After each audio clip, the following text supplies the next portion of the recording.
Hi. Hello again. We've reached chapter 4 of the Proclaimer's book, The Great Apostasy Develops. They've devoted 9 pages to the 1800 years between the Apostles' death and the rise of Russell. Mm-hmm. And that tells you pretty much all you need to know about what they're going to say in this chapter. Is going to have to be superficial and simplistic. Yeah. A lot of simplistic generalizations, using scriptures that you don't realize are generally being misused. And we'll see a couple of samples of that in these first few paragraphs here. So they're depending on you being slothful. And trusting them. They're depending on your trusting their judgments about 18 centuries. Mm-hmm. And what you don't realize, of course, when you're 20, as I was when I got involved with the Watchtower, is that you don't notice that there's no students of Christian history or people who've been trained in the seminaries among Jehovah's Witnesses. I never met a minister who had been converted into Jehovah's Witnesses, nor did I meet anyone who had a university background in history or in theology who had been converted. Mm-hmm. And that remained the case for my whole 16 years I was in there. Yeah, if there were any, it would be very isolated. So I've never heard of any. So they are depending on your sloth and your trust. Your lack of knowledge, yeah. And your ignorance of church history to be able to make the generalizations they do here. So let's read the first few paragraphs anyway. The great apostasy develops. One Lord, one faith. Ephesians 4:5. When the Apostle Paul, under inspiration, penned those words about 60-61 CE, there was but one Christian faith. Yet today we see a profusion of denominations, sects, and cults that claim to be Christian, though they teach conflicting doctrines and hold to different standards of conduct. What a far cry from the one united Christian congregation that started on Pentecost 33 CE. How did these divisions come about? For the answer, we must go back to the first century of our common era. From the very beginning, the adversary, Satan, tried to silence the testimony of the Christian witnesses of Jehovah by bringing upon them persecution from those outside the congregation. First it came from the Jews, and then from the Gentile Roman Empire. The early Christians successfully endured all manner of opposition, but the adversary did not give up. If he could not silence them by pressure from those on the outside, why not corrupt them from within? While the Christian congregation was still in its infancy, its very existence was threatened by an internal enemy, apostasy. They have a footnote, which I should read before I forget. This is the footnote. In the Christian Greek scriptures, the noun, apostasy, apostasia, has the sense of desertion, abandonment, or rebellion. There it primarily has reference to religious defection, a withdrawal from or abandonment of true worship. And they conclude this section by saying apostasy, however, did not creep into the congregation unannounced. As head of the congregation, Christ saw to it that his followers were warned in advance. And they reference Colossians 1:18, where Christ is called the head of the body, the head of the congregation. And they have a new subheading, there will be false teachers among you. Be on the watch, cautioned Jesus, for the false prophets that come to you in sheep's covering. Matthew 7:15. Jesus knew that Satan would try to divide and corrupt his followers. So from early in his ministry, he warned them about false teachers. From where would these false teachers come? From among you yourselves, said the Apostle Paul, about 56 CE, when speaking to overseers of Ephesus. Yes, from within the congregation, men would rise and speak twisted things to draw away the disciples after themselves. Acts 20. Such self-seeking apostates would not be content to make their own disciples. They would endeavor to draw away the disciples, that is, Christ's disciples.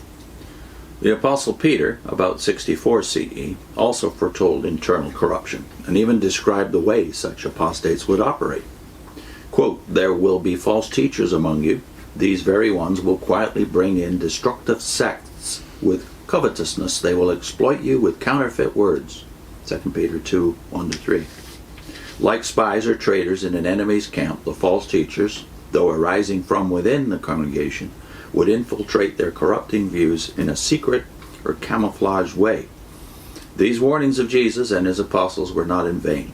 Internal opposition had small beginnings, but it surfaced early in the Christian congregation. So, back in the first paragraph, the very first thing they say is one Lord, one faith, Ephesians 4:5. But then they build a straw man upon that idea, because what you would have missed when you're reading the epistles of Paul, let's say, or Peter here, one verse at a time, as opposed to contextually, would be that these descriptions are not descriptions, really. It's not a description of the church as it was, one Lord, one faith, therefore uniform, as we would see it. They are actually prescriptive, i.e., they're written to correct things that were already happening in the church and give you the ideal, but not necessarily to describe what's going on in the local church. There's evidence that there were difficulties in the different churches, Ephesus being one of them. Lots of problems in most of the churches, actually. You would think probably the one that stands out the most in your witness world is that you use 1 Corinthians 1 verse 10 similarly as a description as opposed to a prescription, where it says, "I hear that there are divisions among you. It should not be so, brothers." But so they obviously there were. them. And I think the problem with it is, with the witnesses, is that all doctrines are equal to Jehovah's Witnesses. You must agree on everything. Whereas that's not true in the early church. They agreed upon the gospel. They agreed upon many things, but not everything was of vital importance that you all agree. And therefore insisted upon. So this middle sentence in the first paragraph, though they teach conflicting doctrines and hold to different standards of conduct. They are talking about denominations, sects, and cults, as they call them, today. And they mistake difference or diversity for division. They always do that. For them, conformity, everyone agreeing with one another, everyone thinking and saying exactly the same thing, is a test of loyalty. But you don't find that with the early church. For example, Romans 14. It's obvious that people had differing consciences about certain things. And Paul says, just be concerned about your brother's conscience and don't try and convince him to do what you think is okay or not to do something that you don't like to do. And we have a good instance of that, of course, when James and Paul get together again in Acts 21. James asks Paul and his companions to make a conciliatory act towards the Jewish brethren who have a different conscience than they do. But in paragraph 2, you've got, from the very beginning, the adversary Satan tried to silence the testimony of the Christian witnesses of Jehovah. Nowhere in the New Testament does it call them that. But the idea that's here in this particular paragraph is that, Satan found out he couldn't succeed by persecuting them, so he moves his tactic to corrupting them from within. So you have them heroically standing up to Satan when it comes to his attempts to squash the message, to silence the Christians.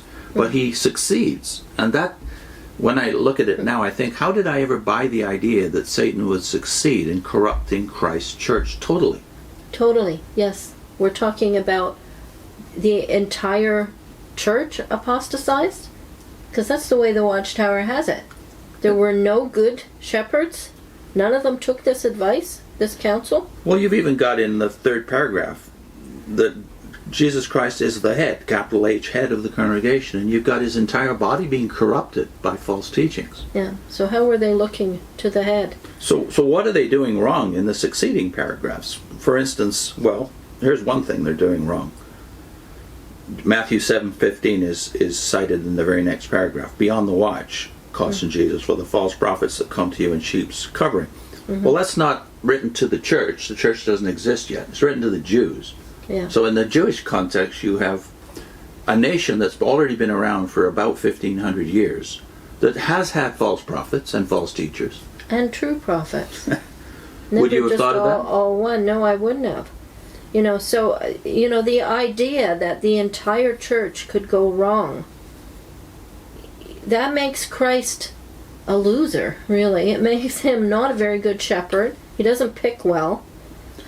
And Satan wins. So you have, in effect, Satan being wiser in a practical way than Christ is, because he does appoint shepherds. He appoints shepherds. Peter points that out. He's a shepherd, and he has under shepherds that he calls elders. Paul has shepherds in Ephesus. That's referenced here. Yeah. In the very next paragraph is talk to the overseers to prepare them for whatever happens. So Christ trains 12 to do what? To shepherd the flock. congregation of Feed my sheep. His sheep. But you're saying all those sheep rebel because they usually say, well, it was after they died. That was it. So they weren't very good teachers or shepherds. Well, that's why you need the correct definition of apostasy, and I'm very glad they gave it here. They actually do have a more or less correct definition at the bottom of the page. Yeah, they don't. It primarily has reference to religious defection, withdrawal, or abandonment of true worship. This is something deliberate and visible. Yeah. So in the 2nd century, you have names that you can actually isolate from the writings of the times. You have people like Marcion and Valentinus, who drew away disciples and formed their own congregations. Yes, it's true that, as they say here, it starts within. But when they can't succeed within because Christ has his own shepherds, they pull away. And they try and draw others with them. And that's what's, for me, it's right there in the New World Translation. They would speak twisted things to draw away the disciples. After themselves. No, they wouldn't take over the congregation. They would draw away disciples and form their own sects. And that's also the case in the Peter reference here. These very ones will quietly bring in destructive sects. Well, the definition of a sect is, again, a breakaway group. Yeah.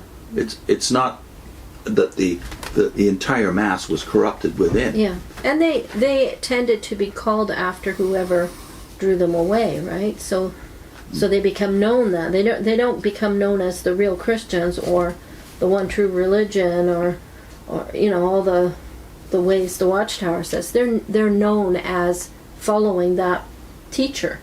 Yeah. Yeah, they generally take the name of the one who has drawn them away, yeah. But when you think about it historically, you realize what an insult this is to Jesus Christ. Yeah. That he doesn't know how to head to control his own church, that the entire body was out of his control by the 2nd century. Yeah, so the head can't control the body. And then you have the evidence of the book of Revelation. Right at the end of the New Testament, you have the 7 churches. And if you read those descriptions, you definitely have to say most of these churches have what seem to be significant problems. Some seem to be corrupt. Laodicea has not one word of praise, but it's still his church. Yeah. Now that's where you need the historians, people who really do know what they're talking about in the history of the church, like Kenneth Scott Latourette and William Ramsey, to balance us out into how to evaluate that. There were problems. No one is saying there weren't problems in the churches after the apostles died, but they're right here when the apostles are alive too. So it's not inevitable that those problems will get worse. The people who are trained by Christ and appointed by the Holy Spirit. You have no remnant even left. No, there's where you need the Israel background, right? Yeah. In Israel, you had the false teachers and you had the false prophets, but you had the true, who were always a remnant and a small number, but they were there. Yeah. And they worshiped together with the ones that we now call false prophets. Yeah. We can't assume that of all the shepherds, none of them had any skills. So where's the gifts in men? That's for me the bottom line. They start with Ephesians 4:5, one Lord, one faith. But they don't reference at all that Christ has given the church apostles, prophets, but also pastors, teachers, and evangelists. Yeah. So that's one of the links we want to put in here, that We did a video on that, right? What's the Well, you did a video about when you left, the importance of teachers, really. So how I left the Watchtower and landed softly. We'll link that. Yeah. And the second one is why JW org will fall and the church will stand. The sixth one, are we honoring Christ's gifts in men? Mm-hmm.